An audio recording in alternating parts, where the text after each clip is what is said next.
I'd like to talk a little bit about this book, Inkling, by Kenneth Oppel. It's illustrated by Sydney Smith. This is the first Kenneth Oppel book I've ever read. I really liked it. In fact, I liked it so much I read another one of Mr. Oppel's books. And now I'm waiting for one to come out so I can read that one too. But we're going to talk about this one right now. This is titled, like I said, Inkling. And it's about Ethan, who is in the 6th grade. He has a little bit of a problem going on right now in 6th grade because you see his dad, Mr. Rylance, is a famous illustrator and author of a graphic novel series. And because his dad is such a good artist, I guess his classmates seems to think he should be a good artist too. And he's having a bit of a problem because he has to draw for a class project, and he's having a hard time drawing something and making it just right. Mr. Rylance, the father, he, like I said, he is a famous artist. He's got the comic book or graphic novel series that he has written. He's having a bit of a problem too because he's having writer's block. And he needs to come up with an idea for a new series, and he just can't get a good idea to form in his head. And then there's Sarah. Sarah is Ethan's little sister. She's almost 9 years old. In fact, during the book, she turns 9. There's actually a birthday party for her, and we'll talk about that too. But everybody's kind of having a little bit of something going on here in this book. And there's Inkling. Inkling came off of the pages of Mr. Rylance's sketchbook. All the ink came together and made a blob. And he is there to help. He's there to be a friend to Ethan, to help with some family problems, help the drawing problem, the writer's block problem. And, he's there to try to fix things. But there's a lot, like I said, going on in this book. And one of the things that's going on, is the drama that Mr. Rylance can't think of a new idea for a series, and he's under some pressure because there's a deadline to meet. There's rivalry in this book, a classmate rivalry. And the funny thing about the classmate rivalry is Ethan's nemesis, his arch enemy, is Vika, and she just happens to be Mr. Rylance's boss's daughter. So that kind of puts a twist on things because Ethan kind of has to be nice to her, even though he doesn't really want to be nice to her. There's suspense. Inkling disappears. Where did he go? What happened to him? Ethan and his friend Soren suspect an ink napping. So Soren's brother has a drone, so they hatch a plot to use the drone to kind of spy on some people and see if they have Inkling. And that kind of goes a little bit awry. But they eventually do find Inkling, and they stage a daring rescue. There's a funny part in the book. Like I said, Sarah's birthday party, she turns 9, and Mr. Rylance forgets to buy a birthday cake. So at the last minute, they decide to take a loaf of bread and put a rubber band around it to smush it together and put chocolate frosting on it and try to pass that off as birthday cake. Vanilla loaf cake, I think, is what they called it. I don't think that would work out very well. But it's kind of funny to think about, right? Getting a slice of bread with frosting for birthday cake. And also, Inkling, like I said, he's there to help everybody and be their friend. But his main goal is to try to bring the family together to discuss and to confront their grief that they are feeling because Ethan's mother had passed away before the book even began, and they haven't really confronted that. And Inkling helps bring some things out into the open that it's a very touching moment in the book. And I think, he did his goal. He did what he was setting out to do. But another thing that Inkling does is he teaches each and every one of them to believe in themselves, to believe that they can do it. He helps to teach Ethan how to draw. He helps the father to come out of a slump. Maybe not in exactly the way they thought it would happen, but it did happen. And I think he even gives Sarah a little bit of self confidence. She decides to cross a tree bridge where she's usually been afraid to, never wanting to try it, but yet she does it, and she makes it across the tree trunk that's a bridge. So I think, Inkling did bring out the best in everybody. I think even Vika has a change of heart, and maybe she's not exactly the arch enemy that we think she might be. So believe in yourself and don't give up on your goals. That's what Inkling has taught us. So I just want to say, if you've not read this book yet, I think you should. I think you should get yourself to the library and check out a copy of this book and read it. I really think you'll enjoy it.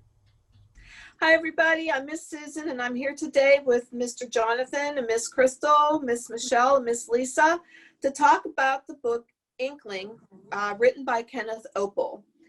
I had sent all of you a question, which was, I have an inkling that Inkling would, and then you complete the sentence. So let's start with Miss Lisa. How did you finish that sentence?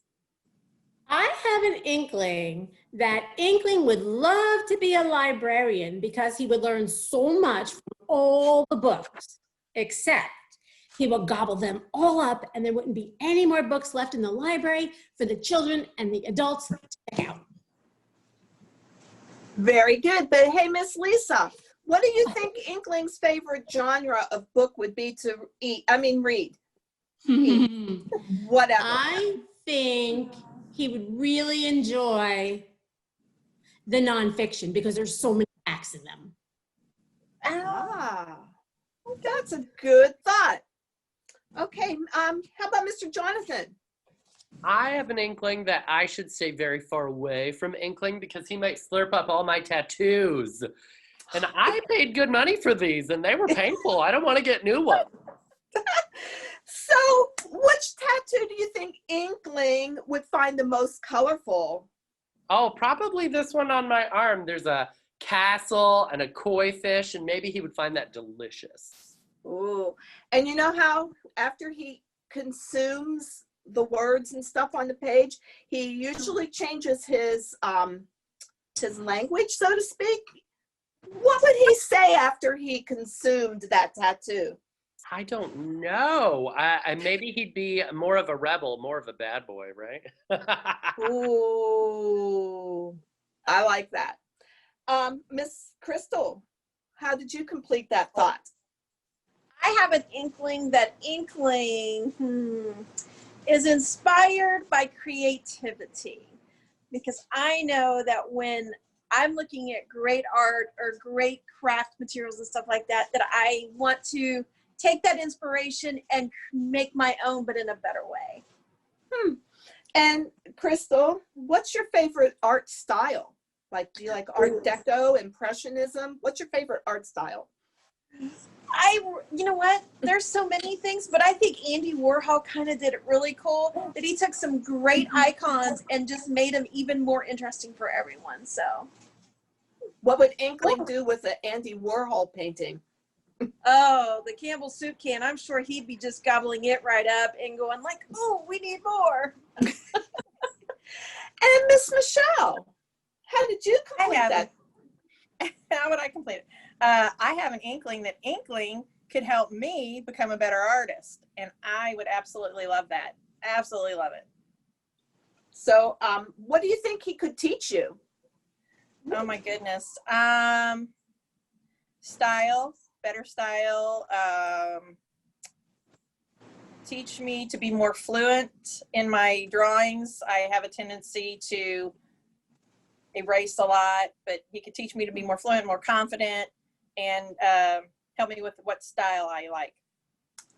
So on that line in the book, you know, he helps Ethan. How would you like him to help you? Would you like him to make the thin line for you to trace behind, or would you like a different style of help? I really like how he does teach Ethan the hand over hand where, yeah, I mean, that's good. I think I'm a little bit past that. So I would say critiquing it, maybe I draw something and then he shows me how to do it a little bit better. And then I do it the next time and do it a little bit better. And then we keep building on that until I'm the Rembrandt I would love to be. Well, if you just Awesome want someone answers. to judge you, I'll come to your house and be like, you could do better, Michelle. There you go. Come on over. Perfect. I really like all those answers. Thank you, guys. And now I guess we have Miss Lisa has something for us. I do. I'm going to talk to you guys about the Rorschach Inkblot test, which was created by a Swiss psychiatrist. This is him right there, Hermann Rorschach, in 1921. Now, this ink test is made up of 10 different images that are symmetrical ink blots. Take a look at that ink blot, all right? 5 of them are in color and 5 of them are in black and white. Now, the person who's taking the test is asked to describe what they see in each one of those ink blots, and there are no right or wrong answers, but the responses are supposed to reveal information about a person's personality and also about their mental health. Now, there are 2 different parts of the Rorschach Inkblot test. There's the free association phase where a person is asked what they see. There's no instruction to what that person can say. And then there's a second phase that's called the inquiry phase, where they're showed the same cards second time, and they're asked to elaborate on what they see, why they responded the way that they did. Then after that, the test is finally scored. And it's a very complex score, and it needs a lot of training in order to score it. Now, it's kind of a highly unreliable and not valid test, because a lot of times the psychologists or the psychiatrists, their interpretations are used to score it. So depending on who is scoring it, the results are different. And it doesn't account for a high number of responses. So despite these issues though, it is still widely used today in America. So I have some ink blots that I want to show you, and I'm going to ask you what you see when you look at these ink blots. And you're going to have to tell me, and then I'll tell you what that means. All right, so here is my first one. So I want you to take a look at that.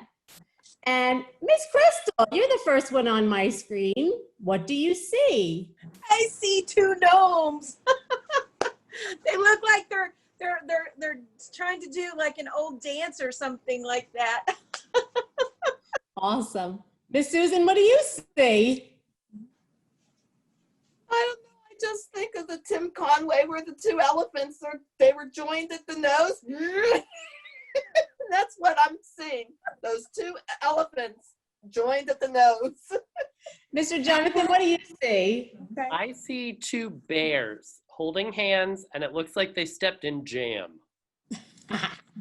Ms. Michelle, what do you see? The first thing I thought of when it popped up was 2 people having tea, but I don't know why their hands are up. But I just see them face to face having tea with one another. All right. So now the typical response is 2 human type figures, right? Not seeing that indicates that the person might have relationship problems. Seeing animals or splattered insects expressed anger. Mr. Jonathan. All right, here's now that one's in color. This one's in black and white. All right, I'm going to start the other way. Ms. Michelle, what do you see? I think of BFG right off the bat. Big A big giant? A giant with big feet. Good. Jonathan, what do you see? I saw a giant too. I saw a giant robot though, like he's looking down at you. Uh-huh. Miss Susan, what do you see? I think it's a guy riding a Harley. I love that one. Miss Crystal, what do you see? You know what? I'm seeing a scene from The Princess Bride where the giant has the guy on his back and he's trying to put him to sleep. So that's what I'm picturing right there. Now I can't unsee the man riding the Harley, but No. I have to tell you, the typical response it's a giant seen from below. Now, responses can provide insight into the person's feeling towards authority figures. Wow. This one that I have for you is this one. And I'm going to start. Isn't that pretty? Miss Susan. Oh, goodness. I have no idea. Did I start with you last time, Miss Susan? No, I was in the middle. Okay. Somebody with red hair wearing blue sunglasses? I don't know. Miss Crystal, what do you see? You know what? Looking at it to me, it reminds me of a place that it looks like Paris, because the top part looks like the Eiffel Tower, and then maybe there's it looks like fireworks are going off, so they're celebrating something wonderful there in Paris. So it makes me want to travel now. Mr. Jonathan, what do you see? I see something like a Vegas showgirl. I see like a red feather boa and then like some kind of very ornate hat. Miss Michelle, what do you see? Okay, mine's not too far off from that. Elton John. Totally. Oh, Elton I John. love it. Now, I saw what Miss Crystal saw. I saw the Eiffel Tower. Now, a person is expected to give many responses about this one because there are what looks like individual objects in a wider situation. So seeing things falling apart indicate that the person fears aging or fears losing control, and none of you said that. But as you can see, this Rorschach test gets different answers from different people, and it will give you an insight into what your personality's like. So I hope you enjoyed doing the Rorschach test. That was cool. Thanks, Lisa. That was fun. That was so much fun. How would you fill in the blank? I have an inkling that inkling, blah, blah, blah. It's a fun kind of thing to think about with that book. And the ink blots from Miss Lisa. I had no idea about them. And seriously, I still say that one was a lady with red hair and blue sunglasses, but I can see where Miss Crystal got the Eiffel Tower and fireworks too. And speaking of Lisa and Inkblots, Miss Lisa has a segment to show us on how you can make your own ink blots at home. Take it away, Miss Lisa. Hi everyone, today I'm going to show you how to make some ink blot art. And really the supplies that you need are very minimal. You need some paper and you need some paint. So I started with acrylic paint because the book that I was looking at said to use acrylic paint. They said to use cardstock paper, but I didn't have any. So I tried it with construction paper and I tried it with a little bit glossier art paper. And I found that with the construction paper, when I made my ink blot, when I folded it together, it stuck and it ripped. So the construction paper wasn't very good. But I'm going to try it again today with this art paper, which is, like I said, was a little bit thicker and a little bit glossier, shinier. So the first thing you're going to do is you're going to take your paper and you're going to fold it in half. Once you fold it in half, you're going to crease it. That creates what they call the center line. When you do ink blots, you're going to keep most of your ink or your paint closer to that center line so that you can get a very symmetrical ink blot. And what symmetrical means is that it's the same on both sides. So now I'm going to open up my paper and I'm going to take my paint. You can use any colors that you want. And you only want to use a little bit of paint. You don't need a lot, and you don't want to put it too close to the edge of the paper because it will come out and make a mess. So you might want to put down some newspaper or some plastic or something that's not going to mess your table up. And I am going to put a couple dots. And like I said, I'm going to try to stay near my center line, but I don't have to. So I'll show you. I'll put a couple a little bit further out. All right, that was my yellow. Now with my orange, I'm going to do the same thing. And you can use as many colors as you like, or as few colors as you like. You can use these dots are a little bit wider, these dots of paint, You could also possibly, if you want to make a specific color, you might put the colors close enough that they'll mix to create a new color. And here's my blue. All right, so here we go. Just a little, my blue's a little bit thicker. And I'm gonna put this one a little bit further out. And here we go. Maybe I'll try to put it by the yellow so you get blue and yellow together and make that green. Come on, paint. There we go. All right. Now it's time to fold up your paper. And when you fold up your paper, you can do it different ways, which will create different looks. So if I take my paper and I splat it down really hard when I fold it, I'll get a different look than if I take it and I just gently put it down. And if you can see here on the outside, you can see that this paper still is a little thin because it's going through. Now it's time for you to press.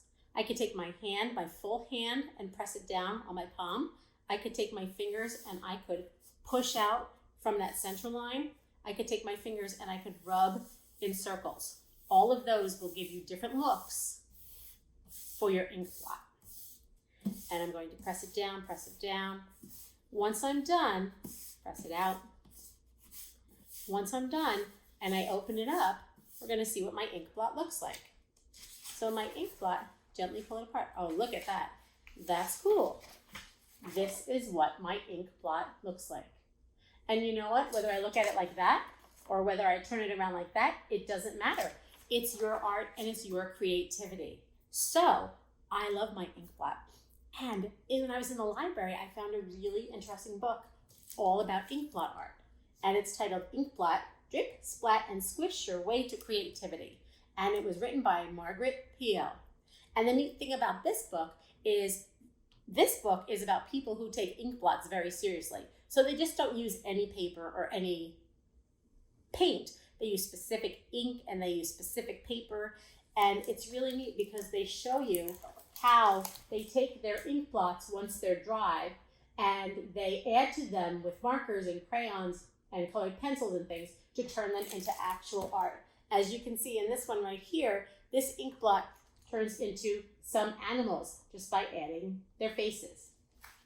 That's really neat. And then there was one I found. This one turned into sort of like a fish, like a man fish with a beard. And so you can use your creativity and you can do anything that you want to your ink blots. And I thought that was really neat. So check this book out from the library, Inkblot, Drip, Splat, and Squish Your Way to Creativity by Margaret Peel. And then what you can do is you can turn your ink blots into your very own art. And here's the one that I did on construction paper. And you can see like here and here and here that it ripped the paper when I tried to open it up. So I don't think you should try construction paper. But here's one that I made using this little bit glossier, thicker paper. And that came out really neat. I put it over there to dry. And what do you see in this? Do you see anything in this? When I look at this at the bottom, this part down here looks almost like a beehive. And then this part over here looks almost like ears. So I'm wondering, by using marker, what I could turn this ink blot into. Well, guess what? You can turn your ink blots into anything just using your markers and your creativity. So have fun making ink blots, and I can't wait to see what yours look like.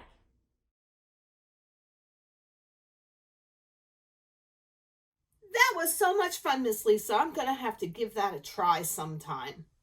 And now, speaking of fun, Mr. Jonathan has a surprise for us. He actually has an interview with the author, Mr. Kenneth Oppel himself. I cannot wait to see this. Here you go, Mr. Jonathan. All right, hi there, it's Mr. Jonathan with the Kissimmee Hart Memorial Library, and I am here with a special guest. I am here with the author of the book we're talking about today. This is Kenneth Oppel. Hi, thanks for joining us. I'm very happy to be here. So we're doing lots of activities about your book, and I was wondering, what was your inspiration for this book in particular? This book came from an image I had of a writer's notebook or an artist's sketchbook open at night, and all the ink just becoming very mobile and liquidy and flowing together into a big, clump, and then trying to pull itself free of the paper. So I had this idea kicking around in my ideas notebook for years. I didn't know what to do with it, but it sparked all these questions about, why would the ink do this? How is it able to do this? Who does the book belong to? Are they going to be upset when they, come back the next morning and their notebook is empty? Do they lose the best idea they ever had or the best drawing they'd ever made? And so as usual, when I get all these sort of questions in my head, I spend a lot of time thinking about them and coming up with, Mr. Rylance and Ethan and Sarah. They all followed from just that one image of ink jumping off a page. Interesting. So the father for me felt like a character that you really don't see a lot in children's books. He had a lot of demons he was battling, and he felt incredibly real. And I was wondering if that was a character that you pulled from a certain place in your life. Certainly the grief that the father is dealing with is not one I have from personal experience, luckily. But in other ways, he's not so dissimilar, from me. He's a grumpy artist. He complains. He's a bit of a whiner. He's sort of, it's funny. Some people think the father's really funny. I think the father's quite funny. I get a kick out of him. I like his attempts at parenting. And I feel like his heart is in the right place. But he just can't quite, get there sometimes, and really relies on Ethan to do much more of the parenting than a kid Ethan's age should. So like most characters, I draw a little bit from myself with all of them, maybe a little bit more since Mr. Rylance has, an artistic temperament. But it was funny when I saw Sydney Smith's illustrations come in, and there's that shot of the father sitting at the table with his glass of wine, and just the way he's sort of slumped, and he's got a beard, and he's kind of pointy. And I said, he looks like me. And Sydney said, that's funny. I thought he looked like me. So maybe it's just like all artists look the same by the end of their workday. Interesting. So the father has this ability. He has this talent that Ethan doesn't share. And I'm wondering, are your children artistic as well?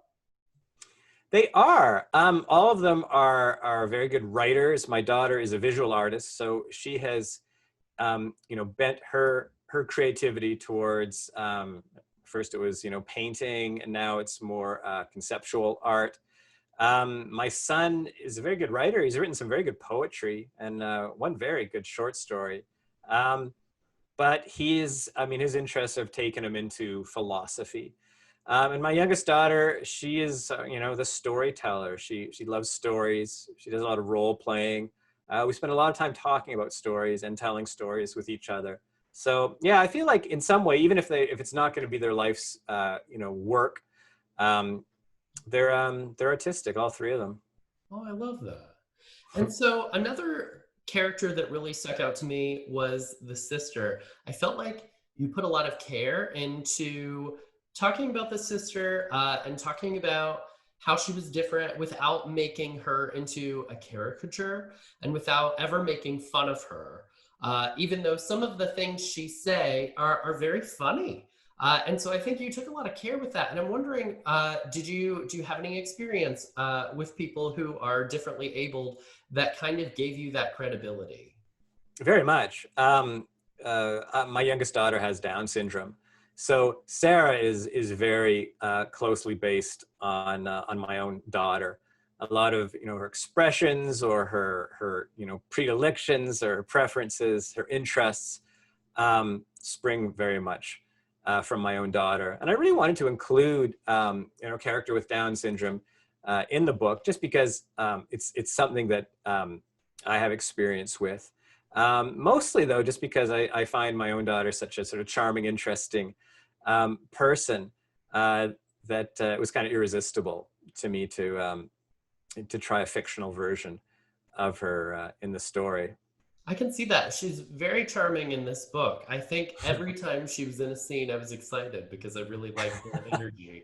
And I saw why Ethan was so protective, but also really enjoyed spending time with her. It wasn't like so many times you see people who are differently abled portrayed more as a burden in a book. And it was so nice to not see that. You know, it was so nice to see that Ethan actually loved her and enjoyed spending time with her, even if he was independent and wanted dad to, you know, do more of his fair share. Yeah. I mean, I think Ethan treats her like any sibling treats another sibling, especially a younger one. You know, sometimes they're a pain. You know, you don't want to be their caregiver. You don't want to have to look out for them. You don't want to have to walk them to school. And that's just, you know, that's just honest life. But I don't think it in any way takes away from their relationship or, you know, their love of each other. Right. So there's a lot of talk in this book about comics, and then there's a little hint of whether or not they count as reading or like whether they can be appreciated in the same way as literature. And I'm wondering where you fall on that. Ooh, I think both are great. I think they're just different. I'm not sure I call comics literature, which I know is a very controversial position in some circles. I think they're both art forms. They're just, to me, different. I mean, literature to me is an art form that only has words at its disposal. And it's unique in that way. It doesn't mean a graphic novel isn't a work of art. It is. It's just a different kind of work of art. In the same way that a screenplay is you know, a different form. You know, it's one part of a bigger art form, which is cinema. Or a play. Is a play literature? Because you could read a play, but ideally you see it performed. Whereas I feel like with a novel, all you have is the words. That is the only sort of expression that a literature exists in. You know, just it only relies on the printed word. There's no other way it can be experienced.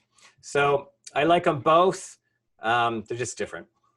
Nice. So you have a kind of interesting connection to Roald Dahl, and I'm wondering if you would tell our everybody watching what that connection is. Yeah, sure. Growing up, he was my favorite author. I read all his books multiple times. And when I started writing my own stories, I was very much copying his style as a teenager when I came to write my first short novel. And we knew someone who worked with my father who knew Roald Dahl from when they were kids in England. And this colleague of my father's knew I was an aspiring writer, and he knew I'd written this story, short novel, over 2 summer holidays when I was 14 and 15. And he was going to England and was going to see Roald Dahl, and he offered to take my story and show it to Roald Dahl. So I thought this was like mind-blowingly exciting, the idea that he would see and maybe, you know, read a bit, maybe all, I didn't know, of my story. But he did. He was kind enough to look at it, and he liked what he saw. And so he showed it to his literary agent.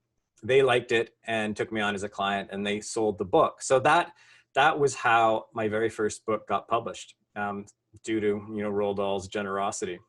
That is amazing. So It's a pretty great story. So Roald Dahl was your favorite author growing up. Do you have a current favorite who's still working? Oh, I have lots. I mean, a writer I really admire here in Canada is Kit Pearson, who wrote the Sky is Falling trilogy, and my personal favorite book called Awaken Dreaming. She's perfect. You know, she's like perfection, especially for middle grade. She just really captures, you know, what the heart and soul of her young characters. You know, for older readers, gosh, I'm a big fan of M.T. Anderson, especially his book Feed. I like Tim Wynne-Jones.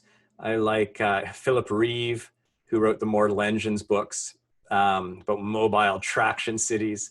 So I have lots. And those are just, you know, the children's world. Philip Pullman's Golden Compass to me is still a masterpiece. So there's some of my personal faves. Awesome. We can add them to the list. I'm a big fan of the Mortal Engines book, so I will definitely back that up. So you also studied cinema, and I'm wondering what are some of your big favorite movies that you think kids should check out? Well, I'm not sure they're appropriate for all kids. Movies that I go back to over and over again for enjoyment, as well as for, to pick things up. I still learn things. Jaws, Steven Spielberg, early film. Blade Runner, Ridley Scott. Wes Anderson's films, the Royal Tenenbaums and Darjeeling Limited. Really how he deals with, its character, humor, dialogue. Who else? Baz Luhrmann, just for pure flamboyance, capturing, heady emotion, especially falling in love, like his Romeo and Juliet and Moulin Rouge and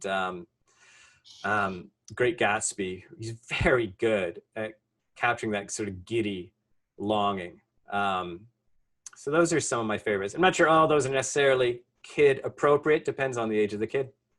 Yeah, that's true. But, some of those are older. So even like Jaws is scary, like if you watched it at the time. But now I feel like most kids are so desensitized that maybe it won't be quite as scary. Yeah. But definitely ask mom or dad, right? And it's funny, you mentioned Blade Runner. I have the Blade Runner origami unicorn tattoo. Oh my gosh. Does that mean you're a replicant? Maybe. It's so hard to tell these days. So I have one question about the book, and I'll leave it there. Okay. But I got so angry at the dad's boss trying to, spoiler alert, if you haven't read the book yet, go ahead and tune out. You can come back to the rest of the video. I got very angry at the dad's boss blackmailing him.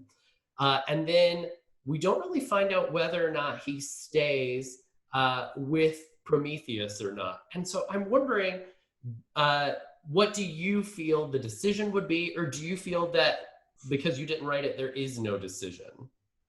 You're sort of asking me to go a little bit beyond the end of the book, as it were. I don't think that Mr. Rylance would stay with Prometheus Comics after that. In fact, I know he doesn't. So there you go. But Carl Worthington over at Prometheus Comics has his own little comic book micro industry all set up and ready to produce exactly what he wants. Right. Okay. Well, thank you. That was something that, I ended the book and I was like, I hope he doesn't go back there.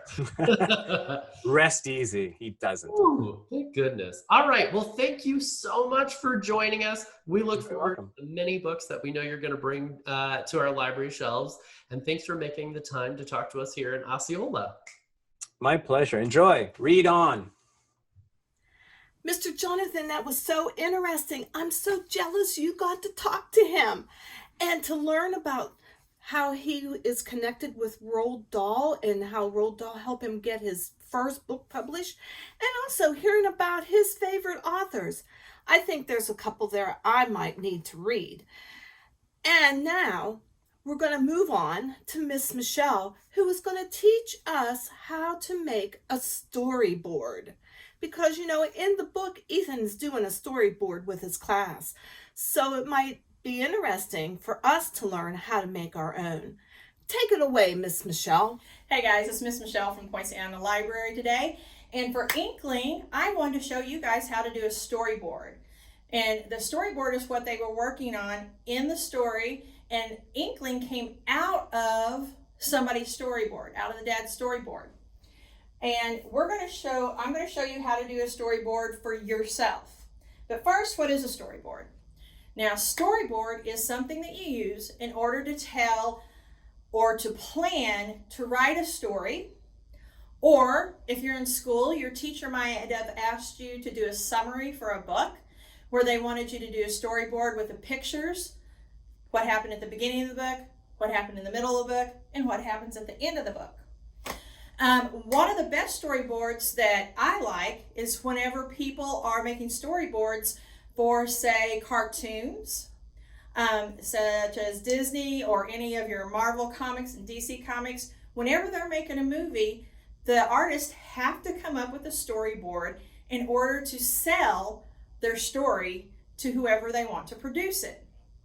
And then lastly, one that's mostly known is cartoons. So a cartoon is an actual storyboard.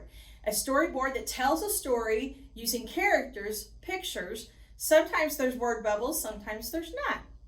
So today I'm going to show you how to make a simple storyboard. And it depends on how long you want to do it and what you want the story to tell. Now, if you're doing a cartoon, you're probably going to do like 6 to 8 boxes. If you're doing a summary for a book, you're probably going to do 3, beginning, middle, end. So we're going to do a 6, okay? So we're going to draw a board, literally. It's going to tell a story.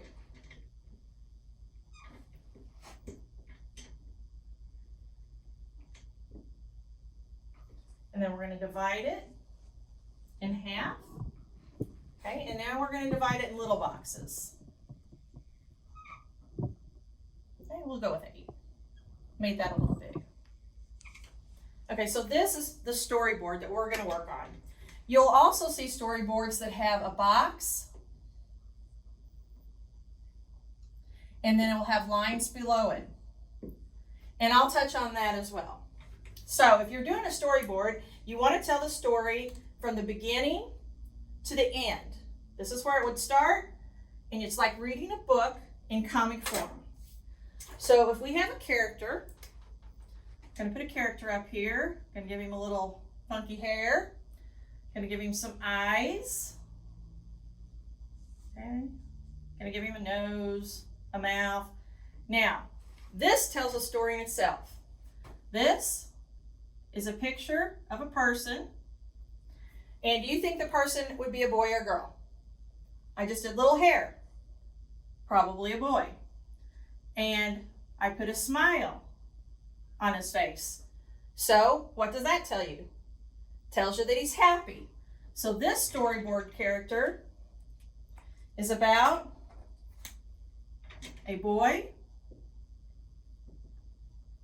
Oh, let me get a different blue marker. A boy, there we go, who is happy.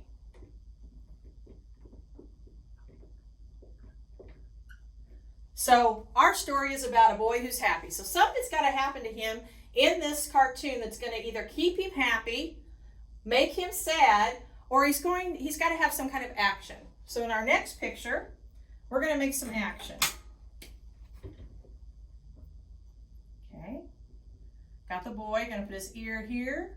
He still has his hair, his eye, and this time his nose is going to come out a little bit. And he's still smiling. Gonna make stick figures for this, guys. And gotta give him legs. All right. Now I'm gonna put something in the background as well.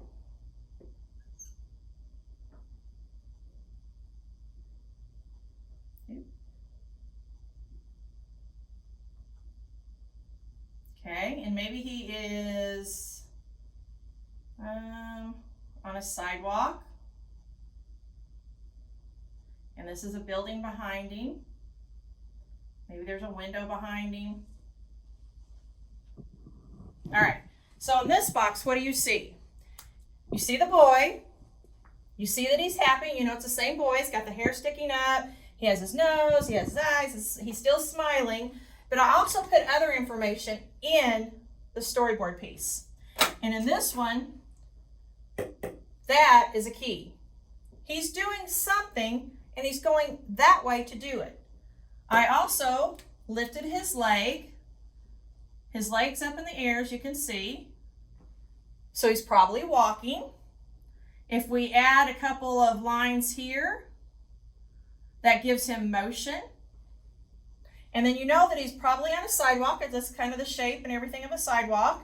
So this boy from here is walking that way to something. Now, in the next one, I'm going to put something there. Let's see. What could he be walking to?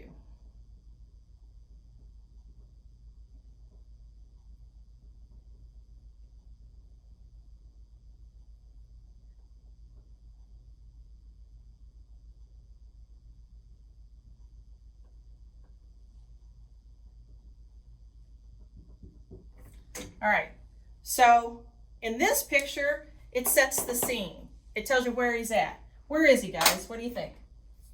Okay, you know he's somewhere where there's a tree, a tire swing, a sunny day, and this is probably a grassy area because that's where trees grow. So now you've set the setting.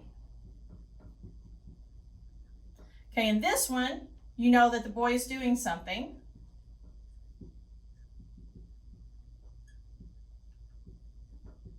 He's walking. And this one's the setting. It tells you where he's going. So in the next picture, we're going to see what he went here for. So again, we're going to do a sunny day. Got our tree.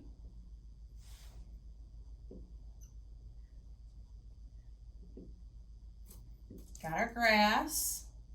And let's do the tire swing. We're going to put a person in it.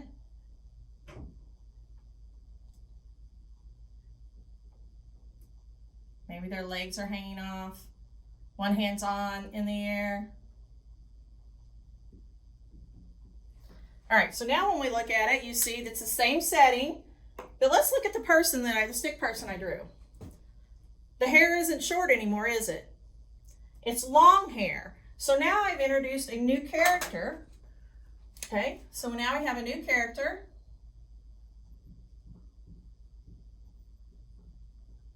And if I put little lines here, that shows that the tire swing is moving. Okay, we're going to go down here. And now I'm going to draw to the next box. And let's see if you can figure it out before I tell you what's happening here.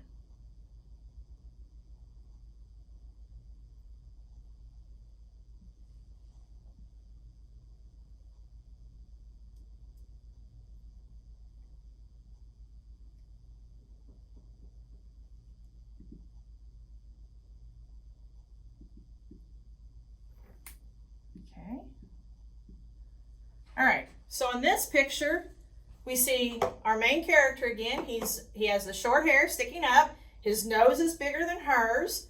We know that's her because she has the same curly hair.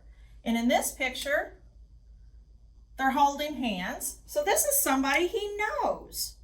All right, so he went somewhere to find her, to meet with her. Okay, and then you continue on with the story until you come up to the end. But it's very important that in your storyboard, you make sure that you give things action. Okay, so here we have our main character. We have the boy is going to do something. He's walking to the setting, which is probably a park. We introduced a new character. We now know that they're friends. Now, you would continue on with the story, and how you make it is up to you. And then I'm going to touch on this one just a little bit. This is a character storyboard where you do one frame at a time, and this is how comics are made.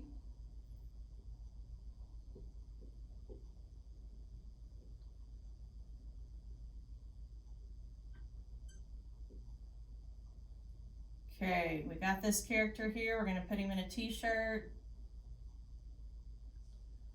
All right, gonna give him arms. Okay, so in this one, say this was one of the storyboards. The reason this is down here is that you are actually going to tell the people what you're doing. So this is saying, this is what? This is our character. We're gonna name him Sam. Okay, Sam, he has spiky hair. So this is a description. He has a big nose. He has a big smile, so he's a happy person.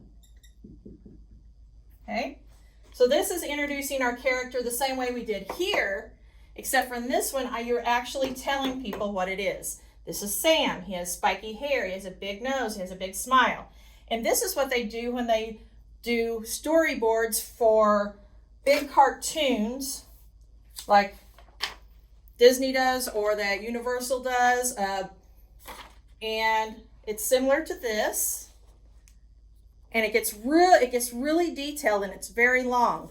But without a storyboard, an artist cannot bring forth to a company their product. So they have to have a storyboard to make a cartoon. So next time your teacher hands you something that looks like this, tells you to cut it apart, mix it up, and put it together in order, that is a storyboard. And now you guys know how to make a storyboard. And when you're famous, give me a call. Bye, guys. And in closing, I just want to remind you that in 2 weeks, we're going to be discussing the book Claude, Evil Alien Warlord Cat. I kind of can't wait for this one because we all know cats rule the world. See you next time.